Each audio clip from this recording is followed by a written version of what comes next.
유해 보존실은 사단사령부 북쪽 외곽에 있었다. 남방 한계선 철책과 가까워서 사단 지역 안에서도 가장 외진 곳이었다.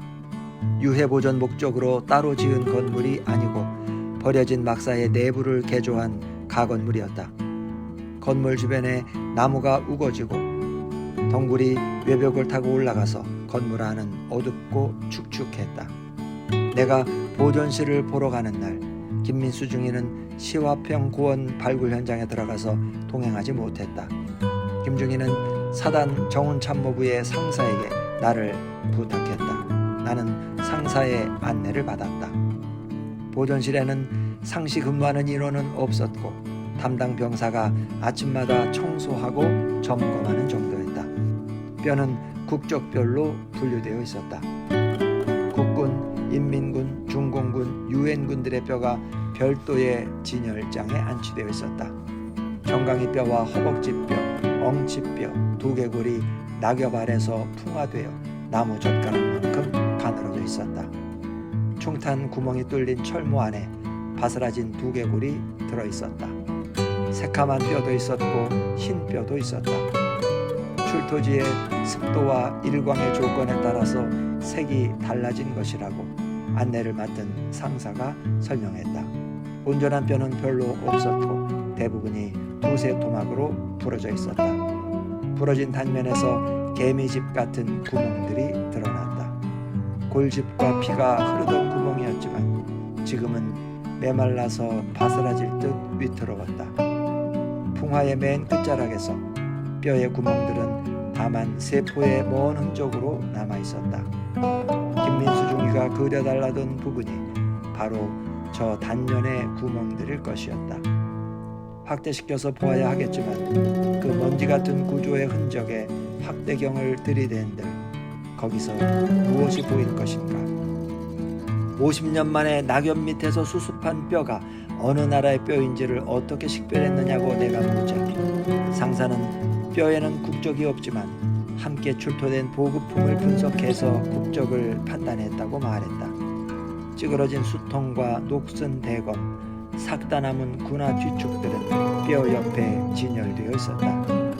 인민군들의 뼈도 출토된 칫솔, 안경, 삼각자, 틀니, 반지들과 함께 별도의 유리상자에 들어있었다.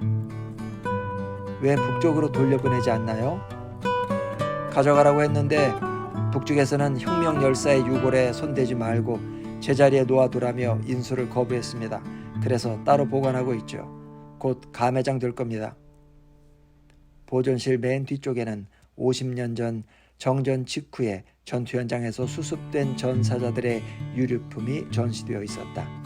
자등령 능선 전투에서 죽은 인민군 병사의 군복 주머니 속에서 발견된 사상학습 노트에 만년필 글씨는 누렇게 발휘어 있었으나 읽을 수는 있었다. 낡은 제도를 버티어주는 낡은 사상은 인간의 의식 속에 굳어져서 좀처럼 물러가지 않는다. 과학적인 정치 노선과 강고한 조직의 힘으로 전개되는 무장투쟁만이 낡은 사상과 제도를 격파할 수 있다. 혁명은 모순되는 대립을 통합하는 투쟁의 과정이다 라고 적혀 있었다. 쓰다만 편지도 있었다. 고지를 점령한 부대의 병사가 적의 대공세를 앞둔 긴박한 순간에 고향의 어머니에게 쓴 편지였다. 전투가 끝나고 고지의 잔당을 소탕하는 수색대가 발견한 그 편지는 수취인과 발신자의 이름, 주소가 적혀 있지 않았고 주변에 다른 유류품이 전혀 없어서 어느 쪽 병사의 편지인지는 식별할 수 없었다고 한다. 어머니, 우리는 지금 중대라고 하지만 50명뿐입니다. 적의 대부대는 다시 이 고지를 빼앗으러 올 것입니다. 우리도 빼앗았으니까 적들도 빼앗겠지요. 우리는 지금 참호 속에서 거총하고 적을 기다리고 있습니다. 지금 적들은 기척이 없습니다. 우리는 죽음을 기다리고 있습니다. 어머니, 저는 상추쌈이 먹고 싶습니다. 풀 먹인 여름옷을 입고 싶어요. 참호 속에서 적을 기다리는 시간에 이런 편지를 쓸 수 있을 것인가를 생각했다. 쓸 수 있을 것 같았고, 그때야말로 이런 편지를 쓰기에 가장 적합한 시간일 수도 있었다. 고지쟁탈전에 투입된 쌍방병력들은 모두가 죽고 마지막 전투에 동원되었던 몇 명만이 살아남았다. 발굴된 유해들 중에서 이 편지를 쓴 병사의 뼈를 식별할 수는 없었지만 그가 그 고지의 마지막 전투에서 죽은 것으로 본다고 안내하는 상사는 말했다.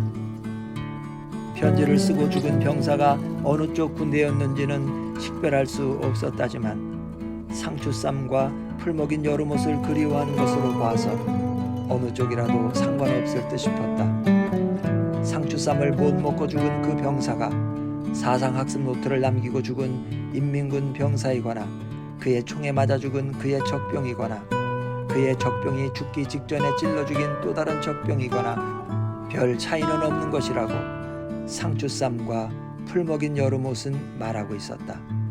그가 어느 쪽이었던지가 밝혀지지 않은 것이 오히려 다행스럽게 느껴졌다. 상추쌈은 얼마나 절박한 음식일 것인가. 갓 따온 상추의 빳빳한 입에 흰 쌀밥을 넣고 된장과 마늘과 돼지고기를 한 점 얹어서 입을 크게 벌려서 와삭와삭 씹어먹는 상추쌈.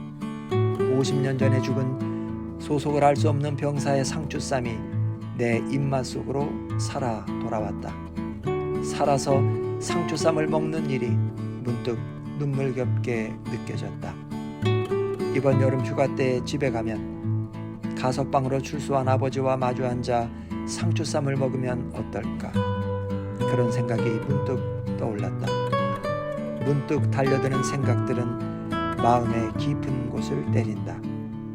편지의 글씨체는 어려 보였다. 종이에 글씨를 새기듯이 또박또박했다. 글씨를 많이 써보지 못하고 죽은 병사였다. 인민군 병사들이여 우리를 구원해달라. 그대들은 우리의 대부대에 의해 포위되어 있다. 개죽음하지 말고 생명의 길로 나오라. 굶주릴 필요가 있는가? 오라, 더운 밥을 주겠다. 살 길이 있는데 왜 죽을 길로 가는가? 상추쌈을 못 먹고 죽은 병사의 편지 아래쪽에 전시된 전단지에는 이런 문구가 적혀 있었다. 전단지에는 복자가 새겨진 사발에 가득 담긴 쌀밥에서 김이 오르는 그림이 그려져 있었다. 투항을 유혹하는 심리전 전단지였다. 전단지의 그림을 보면서 나는 정말로 상추쌈이 먹고 싶었다. 죽은 병사도 이 전단지의 그림을 보고 그 편지를 썼던 게 아니었을까. 긴 교통호 안에서 벌어진 백병전의 자리에서 나온 뼈는 피아를 식별할 수 없었다. 군복은 삭아서 없어졌고 목에 건 인식표도 뼈와 분리되었다. 보급품들도 뒤엉킨 채 출토되었다. 토막뼈도 있었지만 부위를 알 수 없는 부스러기들이 더 많았다. 식별할 수 없는 뼈들은 매장을 하거나 보존할 수도 없어서 한데 모아서 부대에서 가까운 사찰에 안치했다. 사찰의 이름은 계안사였다. 계안사는 민통선 밖에 있는 평지 사찰이었다. 고려 중엽 때 창건된 절이었는데 신도가 없고 시주가 없어서 절은 영락했다. 마을이 없는 들판 한가운데서 절은 뿌옇게 먼지를 뒤집어 쓰고 있었다. 군중 사찰은 아니었지만 군부대의 종교의식을 대행하고 있었다. 불심의 전력화라는 표어가 걸려 있었다. 대웅전에는 자물쇠가 채워져 있었고 절 마당에는 인기척이 없었다. 안내하는 상사가 요사체 안쪽을 기웃거리며 승려 한 명을 불러냈다. 승려는 밖으로 나오면서 하품을 했다. 엎드려서 낮잠을 잤는지 얼굴에 눌린 자국이 나 있었다. 상의는 승복이었고 하의는 운동복에 슬리퍼를 끌고 있었다. 뼈를 보시겠다고요? 젊은 아가씨가 별걸 다 보러 다니시네. 승려는 투덜거렸다. 식별할 수 없는 뼈들은 토막뼈와 부스러기를 가리지 않고 큰 오지 항아리에 담아서 지장전에 안치해 놓고 있었다. 항아리는 흰 무명으로 덮여 있었고 그 앞에 놓인 향로에는 불이 꺼져 있었다. 한 달에 2번씩 향불을 켜고 반야심경을 읽으면서 제를 올리는데 한정 없이 끼고 살 수는 없고 1년이 지나면 다 빻아서 산골할 작정이라고 승려는 말했다. 한번 보실라오? 승려가 항아리 뚜껑을 열었다. 부위를 알 수 없는 뼈들이 뒤섞여 있었다. 가벼운 뼈들이었다. 낙엽이나 삭은 나무 토막을 모아놓은 것 같았다. 자등용 숲속의 뼈들이었다. 저것은 그림의 대상이 될 수 없다는 생각이 들었다.